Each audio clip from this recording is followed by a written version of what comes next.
അറിഞ്ഞൊരു വാർത്ത ഞാൻ വരിയിലൊതുക്കാം. ആറ്റൽ റസൂലിൻ മദ്ഹ് ഉരക്കാം.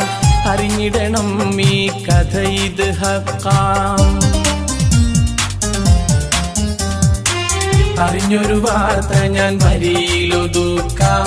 ആറ്റൽ റസൂലിൻ മദ്ഹ് ഉരക്കാം. അറിഞ്ഞിടണം ഈ കഥ ഇത് ഹക്കാം. ഹക്കാണേ കരഞ്ഞത് ഒരു ഈത്ത മരത്തിൻ തടിയാ.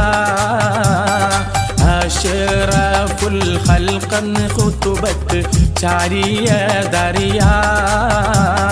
ഹക്കാണേ കരഞ്ഞത് ഒരു ഈത്ത മരത്തിൻ തടിയാ. അഷ്റഫുൽ ഖൽഖന്ന് ഖുതുബത്ത് ചാരിയതറിയാ. ഒരു നാളിൽ മദീനത്തെ മസ്ജിദ്